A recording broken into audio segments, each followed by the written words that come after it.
지금으로부터 37년 전 1981년 2월 14일 시카고에 있는 한 작은 한인 식당에서 역사적인 모임이 있었습니다. 양충길 군과 구진이 양이 약혼식을 했습니다. 여러분들은 웃으시지만 저에게는 역사적인 사건입니다. 그래, 2월 14일 발렌타인스데이죠. 갈등이 생겼어요. 그렇죠? 올해 2월 14일은 발렌타인스데이면서 또 애쉬 웬즈데이. 저녁에 참회 수요일 예배 오시겠어요? 발렌타인 디너 나가시겠어요? 두말할 것도 없이 그렇죠. 참회 수요일 예배 오셔야죠. 발렌타인스데이 벌써 광고가 즐비합니다. 사랑하는 사람에게 이런 선물을 보내세요. 플라워, 초콜릿, 또 화장품, 또 넥클래스. 사랑하는 사람에게 내 마음에 있는 사랑을 표현하는 바로 그런 방법이죠. 여러분 아마 다 책을 읽으셨을 텐데 The Five Love Languages, 사랑의 5가지 언어 있습니다. 사람마다 제1의 Primary Love Language가 다 다르다는 겁니다. 크게 5가지가 있는데 첫 번째, 인정하는 말. 나를 칭찬해주고 나를 존귀하게 여겨주고 나에 대해서 참 인정해주는 그 말을 해주면 거기서 사랑을 느끼는 거예요. 두 번째는 함께하는 시간, 친밀한 함께하는 시간. 선물도 좋고 편지도 좋지만 난 직접 같이 만나서 같이 시간을 보낼 때에 참 사랑을 느낀다, 그런 것이죠. 세 번째는 신체적인 접촉입니다. 품어주고 허그해주고 또 손을 잡아주고 하는 신체적인 접촉을 통해서 사랑을 느끼고, 또 어떤 사람은 섬겨주는 것, 봉사를 통해서 내 필요를 알아서 섬겨주고, 음식을 만들어주고, 내가 몸이 약한 걸 알고 내 대신 짐을 날라주고, 일찍 들어와서 청소도 해주고, 그런 섬겨주는 것을 통해서 사랑을 느낍니다. 그런가 하면 어떤 사람들은 선물을 통해서 정성껏 준비해서 특별히 내가 뭐 필요한지를 알고 선물을 줄 때에 거기서 사랑을 느낀다는 것입니다. 이게 조금씩 다 다른 거예요, 사람마다. 여러분의 제1 사랑의 언어는 뭡니까? 오늘 집에 가시면서 부부끼리 한번 얘기해 보시고 충분히 한번 얘기해서 내가 지금 몇십 년을 같이 살았는데 내가 그걸 몰랐네. 모를 수 있어요. 왜? 내가 생각하는 것만 생각하며 살아가면 내가 이렇게 사랑을 느끼니까 다른 사람들도 다 그렇겠지 하고 착각할 수가 있습니다. 그런데 제가 이렇게 가만히 생각을 해보고 이 책도 읽으면서 느꼈던 것이, 하나님은 참 기가 막히신 분이시다. 하나님 우리 한 사람 한 사람의 제1 사랑의 언어가 뭔지를 아시고 그 사람에 따라서 우리에게 찾아오시고 우리를 만나주시고 하시는 것이 다른 것 같아요. 인정하는 말, 성경에 보면은 하나님께서 우리를 인정하시고 우리의 가치를 말씀해 주시는 내용이 얼마나 많이 나옵니까? 내가 너를 존귀히 여기노라. 내가 너를 사랑하노라. 온 천하도 주고도 바꿀 수 없는 너의 생명을 내가 사랑하노라. 얼마나 하나님의 사랑이 느껴지는지 몰라요. 그런가 하면 함께하는 시간. 하나님은 육신을 입고 이 땅에 찾아오셨습니다. 임마누엘, God is with us. 우리와 함께 계시기 위해서 찾아오셨습니다. 신체적인 접촉. 2주 전인가요? 예수님께서 나병 환자를 고치실 때에 일부러 손을 대셨다. He touched. 그냥 육신의 질병뿐만 아니라 마음의 병까지 고쳐주시기 위해서 그 필요를 아시고 손을 대십니다. 어린 아이들을 품에 안으시고 축복해 주십니다. 섬김, 봉사, 우리 예수님의 일생은 전부 섬김의 길이었습니다. 내가 섬김을 받으러 온 것이 아니라 섬기려 왔다. 선물, 바로 오늘 본문은 바로 그 선물에 대해서 말씀을 해 주십니다. 하나님의 사랑이 선물을 통해서 우리에게 주어졌습니다. 하나님이 세상을 이처럼 사랑하사 독생자를 주셨으니, 그래서 gift of God, 예수 그리스도 독생자를 우리에게 선물로 주셨습니다. 그렇기 때문에 오늘 요한복음 3장 16절은 바로 이 하나님의 사랑에 대해서 우리에게 말씀을 해 주십니다. 우리가 멸망에서 영생으로 구원을 받게 되는 것이 다른 것이 아니라 하나님의 사랑 때문이다. 하나님의 사랑 때문이다.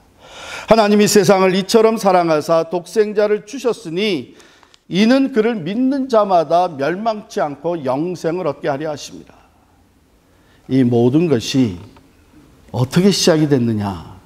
하나님이 이렇게 시작을 하고 있습니다. 인간 구원의 주체는 하나님이십니다. 우리는 아직 죄인 되었을 때에, 하나님을 찾지도 않고 있을 때에, 아니 죄로 말미암아 하나님과 원수되어 있을 때에 하나님이 먼저 우리를 찾아오십니다. 하나님이 우리를 먼저 사랑하십니다. 하나님이 우리에게 가장 귀한 사랑의 선물을 주십니다. 우리가 공로가 있어서, 우리가 지혜가 있어서 우리가 하나님을 찾아내고 하나님의 구원에 이르고 새 생명을 얻는 것이 절대 아니라는 것입니다. 하나님이 시작하시고 하나님의 선물 예수 그리스도를 우리에게 보내주시고 또 그 예수를 믿을 수 있도록 성령으로 믿음을 선물로 주심으로 우리가 멸망치 않고 영생에 이르게 되는 줄을 믿습니다. 세상을 사랑하셨다 그랬어요. 코스모스라고 한 단어를 썼는데 전 우주를 말합니다. 하나님이 창조하신 전 우주, 하나님의 작품입니다. 특별히 우리 인간들을 하나님의 형상대로 만드셨습니다. 보시기에 심히 좋았더라고 말씀하셨습니다. 그러니 하나님이 우리를 당신이 만드신, 하나님 당신의 형상대로 만든 우리 한 사람 한 사람을 왜 사랑하지 않겠습니까? 바로 그 사랑을 가장 완전하게 우리에게 표현해 주신 것이 독생자 예수 그리스도를 보내주신 거죠. 다른 말로 바꾸면 하나님이 친히 육신을 입고 우리 가운데 찾아오신 것입니다. 왜 사랑하시는가? 그 사랑의 목적이 무엇인가? 그를 믿는 자마다 멸망하지 않고 영생을 얻게 하려 하심이라 그랬어요. 멸망치 않고 영생을 얻게 하십니다. 멸망과 영생, 심판과 구원, 중간 단계는 없습니다. 둘 중에 하나입니다. 멸망에 떨어지든지 영생으로 구원을 얻게 되는지, 또한 멸망과 영생의 둘 중에 하나에 이르는 것은 오직 믿음으로만 가능하다. 믿는 것과 안 믿는 것이죠. 믿으면 영생을 얻는 것이고 믿지 아니하게 되면 멸망에 이르는 것입니다. 어느 정도 믿고 대강 믿고 믿어지는 것 같고 그걸로는 안 됩니다. 성경의 다른 것은 아직 잘 이해를 못하고 해석이 잘 안 되고 내가 알아듣지 못할 수도 있어요. 그러나 예수를 믿는 이 믿음만큼은 분명해야 됩니다. 믿어지는 것 같기도 하고 안 믿어지는 것 같기도 하고 그럴 수는 없습니다.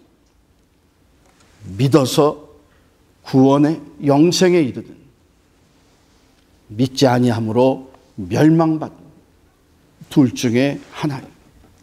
멸망은 잃어버리는 것, 상실하는 것, 없어지는 것, 파괴되는 것을 말합니다.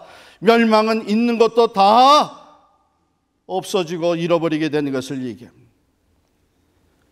죄인들이 처한 상황이 바로 그 멸망의 상황이에요.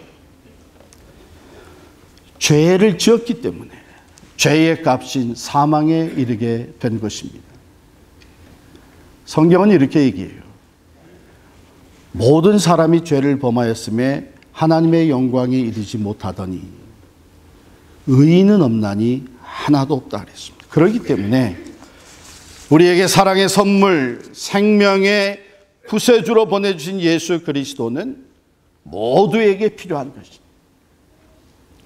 그를 믿는 자마다 멸망치 않고 영생을 얻는다 그랬습니다. 그럼 영생이 무엇이냐? 영원히 사는 것이죠. 그렇죠? 그런데 이 타임 컨셉트로만 우리가 영생을 이해하면 안 됩니다. 물론 이제는 영원히 사는 구원에 이릅니다마는 영생은 또한 God's life를 얘기합니다. 본래 하나님만이 영원하신 분이고 피조물인 우리들은 하나님의 지으심을 받아서 영생하도록 창조되었습니다. 즉 영원히 하나님과 사랑의 교제를 나누면서 영생을 누리도록 창조되었는데 죄가 들어와서 하나님과의 관계가 단절된 것입니다. 하나님으로부터 떨어져 가, 즉 영생이신 하나님으로부터 우리가 떨어져 나간 것입니다. 예수 그리스도를 통해서 그 하나님과의 관계가 회복되어지는 것을 우리가 영생을 얻는다. 물론 이제 다시 영원히 살게 됐다고 하는 뜻도 있지만 동시에 다시 단절되었던 하나님의 관계가 회복이 되어서 God's life에 우리가 participate-하게 된 것입니다. 즉 예수를 믿음으로 영생을 얻은 자는 이 땅에서부터 우리 안에 살아 역사하시는 하나님의 라이프, 하나님의 생명력이 우리 안에서 역사하시는 거예요. 그래서 하나님의 능력이 우리를 통해서 나타나기도 하고 거룩하신 하나님의 생명력으로 인해서 우리가 거룩한 사람으로 성화되어지기도 하고 하나님의 뜻을 깨달으며 하나님의 영광 위에서 살아갈 수 있게 되고 하나님이 친히 사용하시는 하나님의 도구로서 하나님과 함께 동력하는 삶을 살 수 있게 되는 것입니다. 이게 영생의 축복이에요. 영생의 축복. 복음 중에 복음입니다. 그러므로 우리는 이 복음을 받아들일 뿐만 아니라 이것을 누리며 살아가고 한 걸음 더 나아가서 이것을 전해야 되는 사명이 우리에게 주어져 있습니다. 여러분이 잘 아시는 우리 미국의 유명한 풋볼 플레이어 팀 티보 생각나세요? 뭐가 생각나세요? 이 티보는 항상 여기 시합에 나갈 때 여기 눈에다 까만 거 이렇게 dark black 패드를 붙일 때에 John 3:16이라고 새겨가지고 나갔잖아요. 그는 필리핀 선교사의 아들로 태어나서 풋볼을 잘해가지고 미국 대학에 플로리다 대학에 선수로 리크루트이 됐습니다. 이 친구로 말미암아 이 플로리다 대학이 NCAA에서 아주 우수한 성적을 차지하게 됐어요. 그런데 이제 대학을 졸업하면서 워낙에 실력이 뛰어났기 때문에 프로로 픽업이 돼 갔습니다. 덴버 브랑코스의 이 플레이어로, 쿼터백으로 픽업이 됐는데 문제는 뭐냐면 NFL에서는, 프로 풋볼에서는 이것을 못하게 돼 있는 거예요. 그러니까 티보가 그 다음에는 다른 제스처를 취하기 시작을 했는데 게임 시작하기 전이나 또한 마칠 때에 또 터치다운을 하고 스코링을 할 때에 한쪽 무릎을 꿇고 머리를 숙이고 하나님께 기도하는 모습입니다. 만왕의 왕이 되시는 하나님께, 주님께 모든 영광을 돌리고 자기의 삶을, 자기의 플레이를 의탁하는 그런 모습입니다. 이것이 모든 게임을 보는 모든 사람들에게 전해지게 됐고, 바로 그 자세는 티보잉이라고 하는 이름으로 새롭게 불려지게 됐습니다. 자, 이게 존 3:16을 못하게 했는데, 한 번은 아주 희귀한 사건이 벌어졌어요. 그가 속했던 그 덴버 브론코스가 이제 플레이오프에 진출을 해가지고 챔피언십을 향해서 이제 전진해 나아갔는데 피츠버그 스틸러스하고 붙은 거예요. 23대 23으로 타이가 됐습니다. 이게 플레이오프 토너먼트 때문에 연장전을 해야 됐어요. 그런데 그때까지 이 티보를 비난하는 사람들이 항상 뭐라고 했냐면, 티보는 볼을 가지고 뛰는 거는 잘할지 몰라도 쿼터백에게 가장 중요한 패싱은 못한다. 그렇기 때문에 티보는 쿼터백으로서의 치명적인 약점을 가지고 있다. 그렇게 비난을 받고 있었던 티보가 스틸러스하고의 그 경기의 플레이오프 게임에서 마지막 패싱을 통해서 터치다운을 따냅니다. 그래가지고 이겨요. 그런데 그 게임을 이기고 나서 통계가 나오잖아요. 게임 스태티스틱스가 나오는데, 티보가 그날 게임에서 패싱으로 성공한 것이 10번 성공을 했어요. 그래가지고서는 얻어낸 그 거리가 316야드였어요. 그러니까 또 패싱의 평균을 냈는데 31.6 야드 per 패싱. 그러고서는 나중에 올라온 또 하나의 통계가 있는데, 그 게임을 시청한 사람의 시청률이 31.6%였어요. 이거를 못하게 했는데 오히려 TV에 316 존 3:16을 리마인드 시켜주는 데이터가 그냥 꽉 차서 전 세계 사람들이 그것을 보게 됐어요. 어떤 분들은 그건 우연이라고 얘기할 수 있겠죠. 그러나 하나님의 살아계심을 믿는 우리들은 우연이 아닙니다. 이거는 sovereignty of God, 하나님의 섭리요, 하나님의 주권 아래서 이루어진 것입니다. 저는 이 기사를 읽으면서 어떤 생각을 가지게 됐나 하면,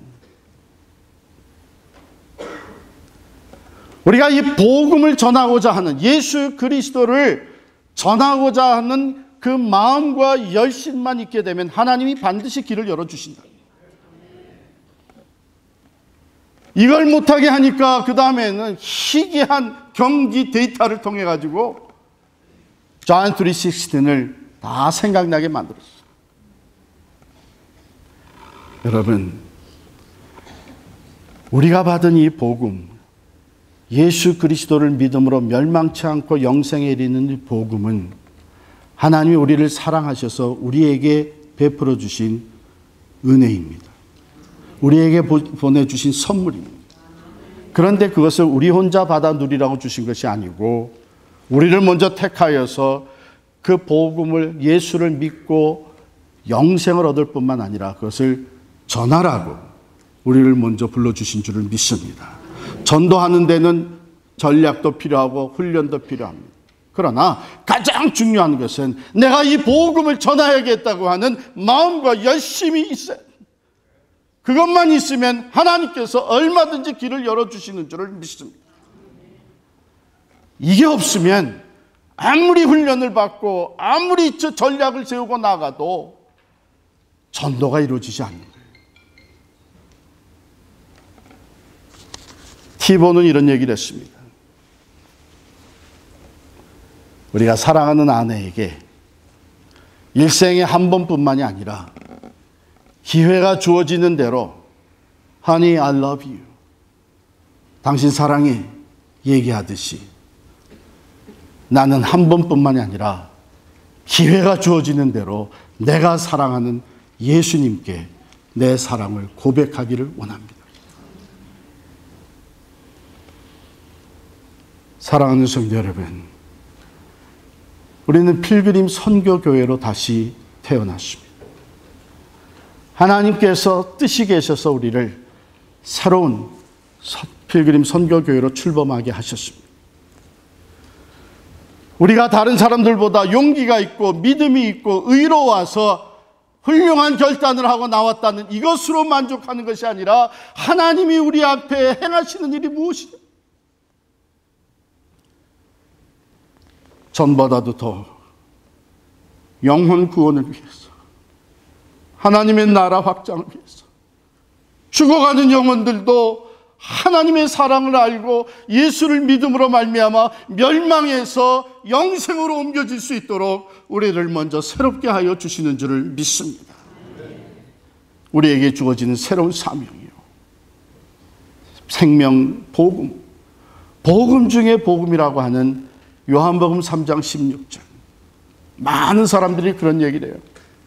만일 성경에서 오직 네가 택할 수 있는 구절은 한 구절뿐이다, 한 구절을 택하라고 하면 대부분의 사람들이 요한복음 3장 16절을 택한다고 합니다.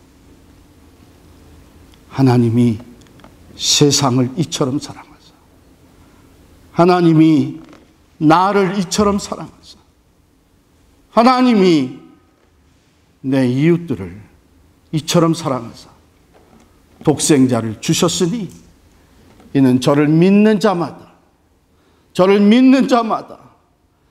어떠한 사람이든지 어떠한 죄 가운데 있든지 어떠한 실수와 잘못과 추악한 죄를 저질렀든지 저를 믿는 자마다 멸망치 않고 영생을 얻게 하게 하십니다. 이 생명의 복음으로 우리를 구원하여 주셨고 이 생명의 복음을 우리에게 맡겨 주셨습니다. 때를 얻든지 못 얻든지 말씀을 전파하라고 하신 주의 말씀대로 우리는 담대하게 세상으로 나아가 죽어가는 영혼들을 주님 앞으로 이끌어 영생에 이르게 하는 사명을 감당해야 될 줄 믿습니다. 분명한 것은 우리가 구원을 줄 수는 없습니다. 우리에게 영생이 있어서 나눠줄 수는 없습니다. 우리가 할 수 있는 것은 구원이 되시고 참 생명이 되시는 예수님께로 인도하는 사명은 감당할 수 있습니다. 오늘 우리에게 주신 이 복음을 세상으로 가지고 나아가 담대하게 전하며 영혼 구원의 열매를 맺어가는 여러분과 제가 될 수 있기를 간절히 축원합니다. 기도하겠습니다. 살아계신 하나님, 오늘도 모든 사람이 구원에 이르기를 원하시며 우리를 먼저 부르셔서 멸망에서 영생에 이르게 하시고 하나님의 자녀로서의 권세를 누리며 살 뿐만 아니라 이 생명의 복음을 전하게 하여 주시니 다시 한번 저희들이 감사하며 담대하게 세상으로 나아가기를 원합니다. 성령으로 충만케 하여 주셔서 복음을 전하는 사명을 감당하게 하여 주옵시고 때를 얻든지 못 얻든지 생명의 복음 예수 그리스도를 증거하며 살아가는 우리 모두가 되게 하여 주옵소서. 예수님의 이름으로 간절히 기도하옵나이다. 아멘.